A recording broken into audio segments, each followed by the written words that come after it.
எந்த சூழ்நிலை வந்தாலுமே என்ன சரியாக வச்சுக்க வேண்டியது யார்? நான் தான். ஊரில் இருக்கிறவங்களாம் கொடை பிடிக்கிறான், நீ கொடை பிடிக்கக்கூடாது. ஏன்னா வருஷத்துக்கு ஒரு முறை தான் மழை வருது. நம்ம நனையணுன்னு ரொம்ப நாளாக கற்பனை பண்ணியிருந்தோம். கடவுள்கிட்ட வர கேட்டோம், கடவுளே எனக்கு மழை கொடு, நான் நனையணுன்ட்டு. இப்போ கேட்டு விட்டு மழை வந்த உடனே எல்லாம் கொடை பிடிக்கிறான்னு போச்சுன்னா முட்டாள்தனமா இல்லையா?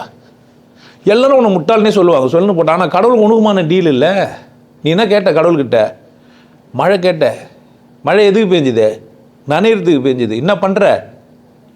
அப்போ நீ ஏன் பிறந்த அப்படின்னு ஒரு கேள்வி கேட்டியானா இந்த சுற்றிக்கிற சமூகம் எல்லாம் தூரம் போயிடும். நான் மகிழ்ச்சியாகவும் கொண்டாட்டமாகவும் இருக்க பிறந்துக்கிறேன்னு எனக்கு புரிஞ்சிச்சுன்னா நான் யாரும் என்ன பண்ண மாட்டேன், பெருசாக எடுத்துக்கவும் மாட்டேன், வெளிக்கவும் மாட்டேன். அவங்க இருக்கிறாங்க, நம்ம இருக்கிறேன்னு இருப்பேன். புரியுதா?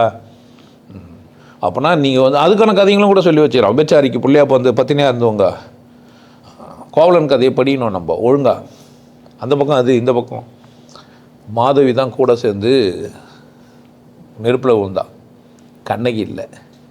இப்போ மாதவி மாதிரி வாழணுமா வாழக்கூடாதா?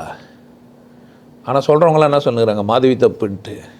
ஆனால் கணவனை கூட எரியிற அளவுக்கு போனவ யாருன்னு சொல்லவே இல்லை. சமூகம் அது சார்ந்த மாதிரி நைஸாக பேசிக்கும். புரியுதா? உன்னை முட்டாள்னே சொல்லி வளர்க்கும். ஆனால் நீ என்ன ஆகிடுவேன்?